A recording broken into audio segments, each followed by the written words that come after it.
குடும்பத்தை சேர்ந்தவர்களே, வந்திருக்கும் பத்திரிகையாளர் அன்பர்களுக்கும், என்னை வாழ வைத்துக் கொண்டிருக்கும் யூடியூபர்ஸ்க்கும்,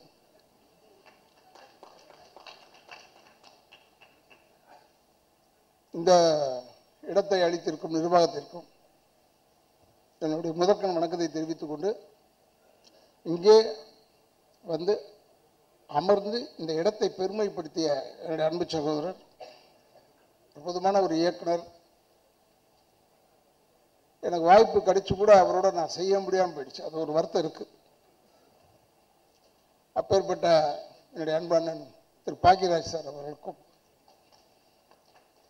எங்களுக்கு முன்னால் பேசிய அவங்க வந்து எம்எல்ஏ அந்த லெவல் கிடையாது. அவங்க ஒரு மினிஸ்டராக இருக்கிறதுக்கு லாயக்கானவங்க. இங்கே இல்லை, நார்த்தில் இல்லை, இங்கே ஆக்க மாட்டாங்க. இங்கே கொஞ்சம் கஷ்டப்படுவாங்க. ஏன்னா உண்மையை பேசுகிறவங்க இருக்கக்கூடாது. அதே போல் நான் இங்கே வந்தே ஆக வேண்டும் என்று சொன்னேன். எனக்கும் இந்த படத்துக்கு சம்பந்தம் கிடையாது. ஆனால் சம்பந்தம் இருக்கிறது ஒன்றே ஒன்று இந்த தம்பிதுரையால்.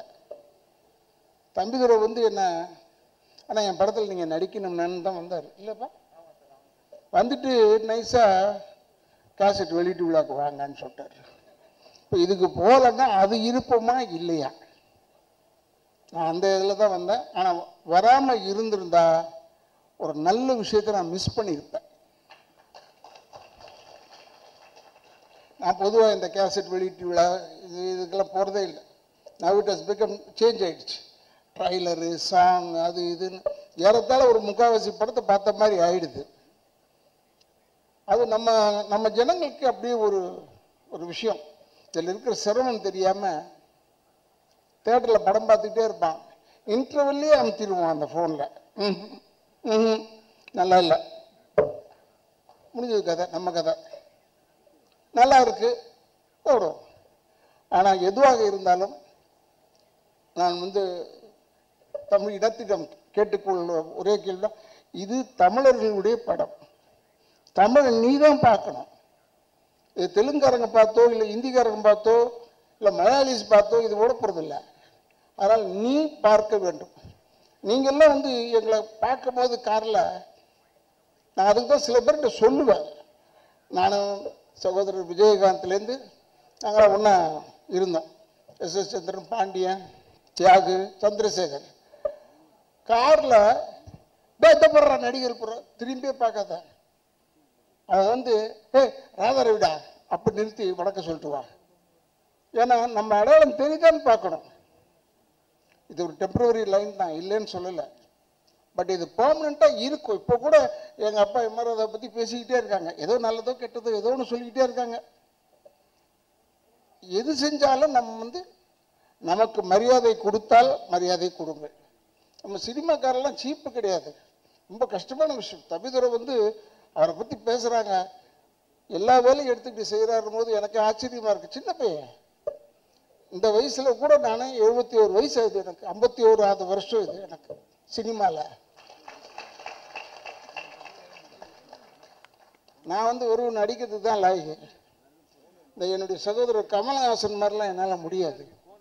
அந்த எல்லாத்தையும் மண்டையில் போட்டுட்டு உருட்டிக்கிட்டு இருக்கான். லண்டன் போனால் கூட சும்மா சுற்றி பார்க்குறதுக்கு போகிறதில்ல. அங்கே போய் அந்த ஏஐ போய் கற்றுக்கிட்டு அது இன்னொரு ஆர்டிஃபிஷியல் இன்டெலிஜென்ஸ்ன்னு சொல்லிக்கிட்டு அதை கற்றுக்கிட்டு இருக்காரு. ஆக அப்டேட்டாக இருக்கிறவர் அவர் மாதிரிலாம் நம்மளால முடியாது. நமக்கு எவ்வளோ ஏகப்பட்ட வேலை, வெளி வேலை இருக்குது நிறைய. அதனால் சொல்கிறேன். அதனால் இதெல்லாம் நம்ம யோசிக்கிறதே இல்லை. வெறும் நடிப்பு, ஸ்டார்ட் கேமரா, நல்லா நடிப்போம். ஒரு பெரிய நடிகர் சொல்லியிருக்காரு என்னை பற்றி.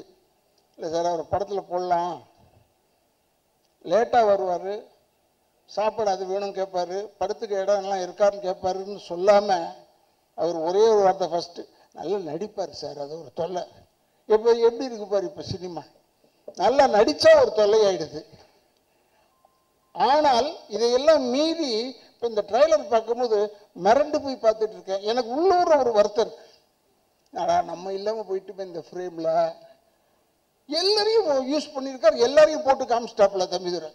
இந்த பெரிய மனசு வேற யாருக்குமே வராது, வேற யாருக்குமே வராது. நானே சில டைமில் நம்ம நடிச்சிருக்கோம், ஒரு நல்ல வார்த்தையை மனசுக்குள்ளே வச்சு போடவே இல்லையே ஃபோட்டோ, நம்ம ஃபோட்டோவே போடலையேன்னு யோசிச்சிருக்கேன் நான்.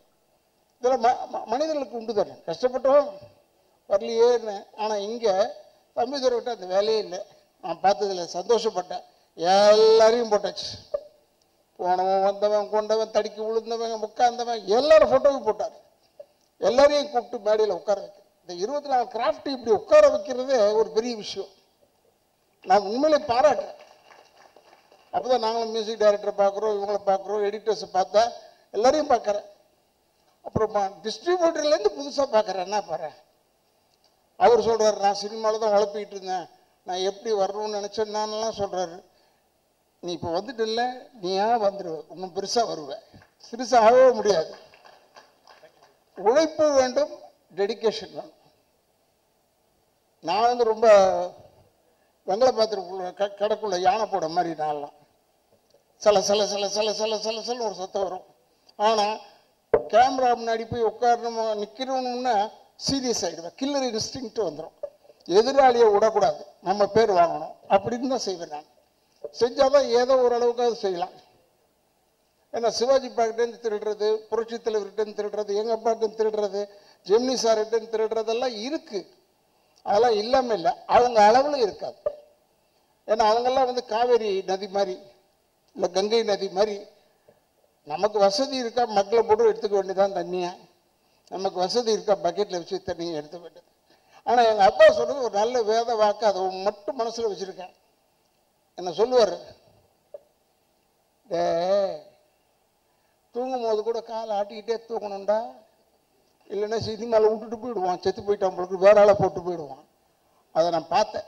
இந்த 1.5 வருஷத்தில் 1.5 வருஷம் எனக்கு இந்த கால் ஆப்ரேஷன் நான் பண்ணேன். அப்புறம் பின்னாடி அது பேக் போன் பிரச்சனை வந்துருச்சு, எனக்கு உடச்சிருச்சு.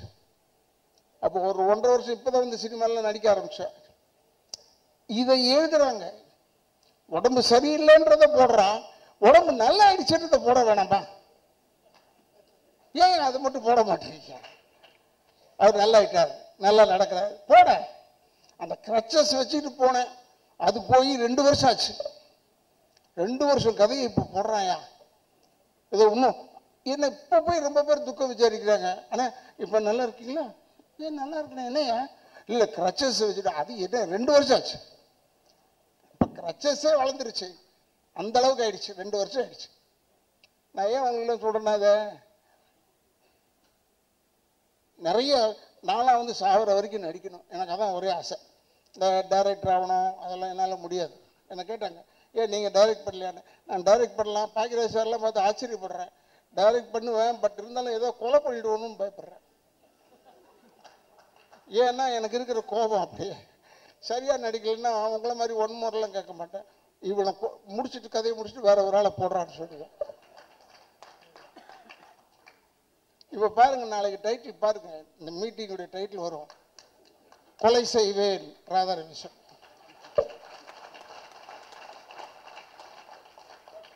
அதுக்கு தானே சொல்றது நானும். ஏன்னா அவங்க போடணும், இல்லைன்னா என்னை விட்டுருவாங்களே, அதனால அதை போடணும். என்ன சொல்றேன்னா, கெட்டதே போடுறோமே, கொஞ்சம் நல்லதையும் போடலாமேன்றதுக்காக சொல்றேன். ஏன்னா ராதாரவி பேசினால கொலை செய்வேன் செய்வேன் சொல்லு வர்றான்.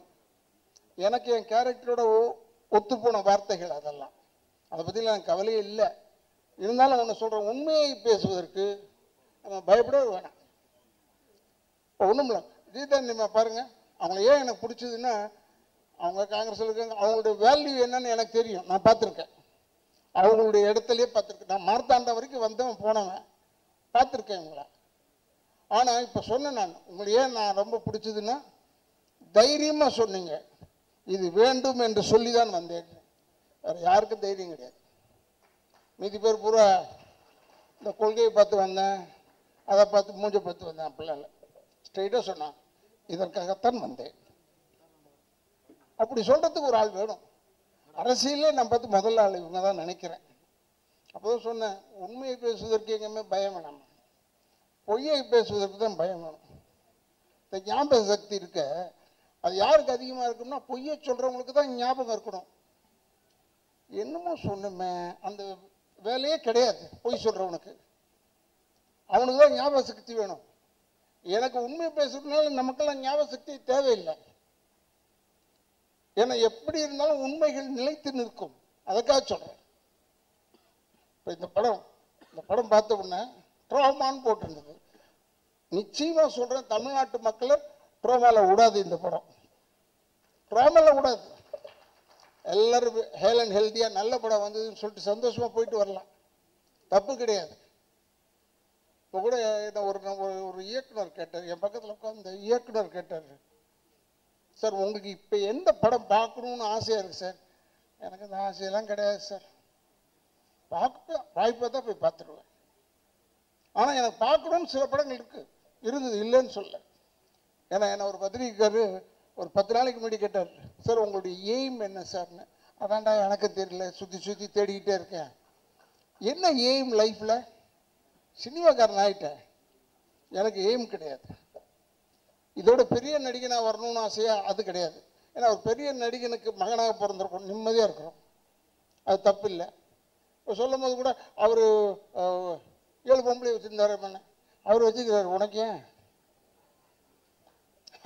அவர் வச்சிருக்காரு, வசதியை வச்சுக்கிட்டாரு, எல்லாரையும் வச்சுக்கிட்டாரு. அவர் ஆம்படா ஏன்டா தொல்லை பண்ணுற, விட்றா என்ன விடு, நான் அப்படி இருக்கேன், இல்லை நான் குவைட்டாக இருக்கேன், விட்டுரு, விட மாட்டேறேன். என்ன 10 நாளைக்கு முன்னாடி இதே நடந்தது நிகழ்ச்சி. ஏன்னா சிலவற்றுக்கு பதில் சொல்ல வேண்டும், சிலவற்றுக்கு பதில் சொல்ல தேவையில்லை, சிரிச்சுக்கிட்டே போயிட்டே இருக்கலாம். அது தப்பாக எழுதுவாங்க, அவர் நாங்கள் கேட்டோம் பதிலே சொல்லவில்லைன்னு, அதை எழுதிட்டு போட்டு தப்பு இல்லை. ஏன்னா அவங்களுக்கு ஓடணுமே, செய்தி நிறைய வேணும், செய்தி வேணும். இப்போ பாருங்கள், அந்த பேப்பரை பரட்டினா, நான் 2 பத்திரிக்கை தான் வாங்குகிறேன், பேர் சொல்லலை, பட் பேப்பரை பரட்டினா வெறும் கொலை கொலை கொலை கொலை கொலை கொள்ளை, பொண்டாட்டி தலையை வெட்டினது, எவ்வளோ நல்ல நல்ல விஷயங்கள் வருது தெரியுமா? அதில் பரவாயில்ல, பொண்டாட்டி தலையை வெட்டுற அளவுக்கு வீரனாக இருக்கானே, பொண்டாட்டி எதிர்க்க போய் நிற்கிறதுக்கே யோசிப்பான், தலையை வெட்டியிருக்கானே. கேட்டால் மது ஏதோ ஒன்று கஞ்சா ஏதோ ஒன்று போட்டுக்கிட்டு கொண்டுட்டான். எவ்வளோ கொலை! இந்தியாவது அந்த பத்திரிகையில் 2-3 கொலை தான் வரும். இப்போ பத்திரிக்கை ஃபுல்லாக கொலை, அதில் நடுவில் நம்ம செய்தி 2-3 வருது. எதுக்கு சொல்கிறேன்னா, தயவுசெய்து டோன்ட் என்கரேஜ், இதெல்லாம் என்கரேஜ் பண்ணாதீங்க. இந்த படத்தை பாருங்கள், பெருசாக எழுதுங்க, நீங்கள் பெருசாக எழுதணும்னு சொல்கிறேன். ஆனால் நீங்கள் எடுத்த உடனே அவர் எழுதியிருக்காரு, இருந்தாலும் கதை வளவளன்னு போகிறது. எதுக்கு இது? வளவளன்னு போனான்னா வளவளன்னு போனான், அவன் எடுத்தது அவ்வளோதான். முடிஞ்சா பாரு, இல்லைன்னா போயிட்டே இரு. நான் சொல்கிற கதை தான். நான் எப்போ அதை சொல்லுவேன், ராதா ரவி நல்லா ஆக்ட் பண்ணலையா சார்? நல்லா ஆக்ட் பண்ணலன்னா நான் நடிச்சிட்டேன்ல, படம் ரிலீஸ் ஆகிடுச்சில்ல, விட்டுட்டு போ, என்ன பார்க்காத, அடுத்ததை பாரு. எதுக்கு சொல்கிறேன்னா, இப்போ தான் ஒரே காம்பவுண்டில் 7-8 தேட்டர் வர ஆரம்பிச்சிருச்சு. இருக்கிற தேட்டர் பூரா இடிச்சிட்டேன், அதெல்லாம் போயிடுச்சு. நல்ல நல்ல தேட்டர்ஸ்லாம் இருக்குது, போயிடுச்சு. நான் தெரியாதனமாக கேட்டேன், வெல்லிங்டன் இருக்கான்னு கேட்டுட்டேன். ஏன்னா வெல்லிங்டனில் ஒரு சின்ன கதை இருக்குது, அதுக்காக கேட்டேன். இல்லைடா அதெல்லாம் எப்பயோ இடிச்சிட்டாங்கண்ணே. என்னடா இது, நம்ம எந்த உலகத்தில் இருக்கோம்? வெல்லிங்டனை இடிச்சிட்டாங்க, எல்லாத்தையும் இடிச்சிட்டாங்க. ஆக உங்களுக்கு சொல்கிறேன், தயவுசெய்து இப்போ சினிமா எடுக்கிறது தான் சேலஞ்ச். ஏன்னா சினிமா எடுப்பது ரொம்ப சுலபம், நடிக்கிறது ரொம்ப ஈஸி, எல்லாம் ஈஸி. ரிலீஸ் பண்ணுறது தாலியாந்திரம், ரிலீஸ் பண்ணுறது மட்டும்தான் கஷ்டம். அந்த ரிலீஸ் பண்ணுறது தான் ஈஸியாக இருக்கணும், பட் அது மட்டும்தான் கஷ்டம். ஏன்னா டெடிக்கேஷன் வேணும் சினிமாவில் நடிக்கிறதுக்குன்னு சொன்னேன். ஆனால் இப்போ ரிலீஸ் பண்ணுறதுக்கு டெடிக்கேஷன் வேணும். You must be dedicated. இந்த தேட்டர்லேருந்து எப்போ இந்த படத்தை எடுப்பான், நம்ம படத்தை கொண்டாந்துட்டோம். இப்படியே தான் நான் தான் பேப்பரை பார்க்குறேண்ணே. பரட்னா 3 நாளைக்கு ஒரு படம். நான் ஒரு படம் நடித்தேன், பேர் சொல்லக்கூடாது, நீங்களே யூகிச்சிங்க. பிரமாதமாக போகுதுண்ணே நம்ம படம், வெற்றிகரமான 3வது நாள்னு சொன்னோம். 25வது நாள், 50வது நாள், 100வது நாளில் போய் இப்போ வெற்றிகரமான 3வது நாள், 3வது நாளில் வெற்றி தானே அப்படின்னு ஆயிடுச்சு.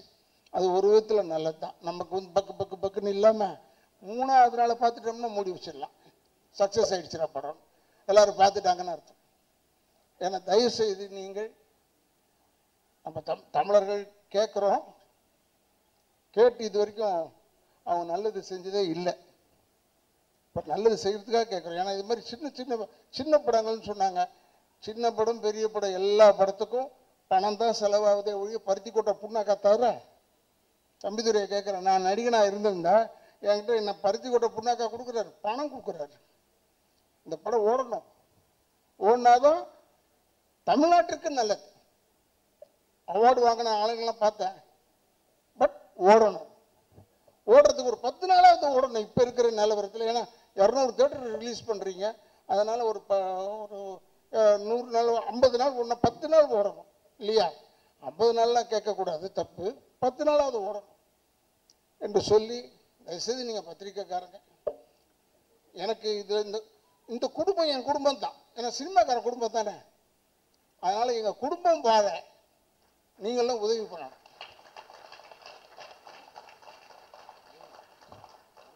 எங்களுக்கெல்லாம் வீடு தர மாட்டீங்க. பொதுவாக பப்ளிக் வந்து எங்கே வேணாலும் கேளுங்க, வாடகை வீட்டுக்கு நடிகராலேயே போக முடியுமா? முடியாது. ஆனால் இவங்க பொழுது போக்குறது யாருன்னா எங்களை பார்த்து தான் பொழுது போகுது. ஜாலியாக இருக்காங்க, ரசிக்கிறாங்க, டிவி ஆன் பண்ணிவிட்டு நம்ம படங்களை தான் பார்க்குறாங்களே ஒழிய. அப்போ போய் கேட்டு பாருங்க, சார் இவ்வளோ நேரம் சிரிச்சுட்டு இருந்தீங்க, நான் தான் சார் அந்த நடிகை, எனக்கு ஒரு வீடு கொடுங்களேன். வீடு தர மாட்டேன் சினிமாக்காரனுக்கு. ஏன்? நீ சந்தோஷப்படுறதுக்கு சினிமாக்காரன் தேவைப்படுறாங்க, ஆனால் வாடகை இருக்கிறதுக்கு எங்களுக்கு விட மாட்டுறாங்க. அதனால் நீங்கள் பண்ணுறதுல தான் எங்களுக்கெல்லாம் வீடு கொடுக்கணும் கேட்டால். அதனால் சொல்கிறேன், தயவுசெய்து சினிமாவை வாழ விடுங்கள். அது வீழ்ந்தா நிறைய பேருக்கு வேலை கிடையாது, ஞாபகம் வச்சுக்கோங்க. நிறைய பேருக்கு வேலை கிடையாது. அது வீழ்ந்தா நிறைய பேருக்கு வேலை கிடையாது. அதனால் அது வாழ வேண்டும், சினிமா வாழணும். அதுக்கு நீங்கள்லாம் உதவி செய்யணும்னு பத்திரிகை தோழர்களையும் யூடியூபர்ஸையும் நான் கேட்டுக்கொண்டு, என்னுடைய வந்த ஜனங்க எல்லாருமே வெளியே போகும்போது நல்லா இருந்ததுப்பா ட்ரைலர்னு சொல்ல கற்றுக்குங்க. முதல்ல அது இருக்கு, ஆனாலும் என்னது ஆனாலும் இல்லை, அது அது இந்த இடத்து ஃபுல் படத்தை பாரியா, பார்த்துட்டு சொல்லியா.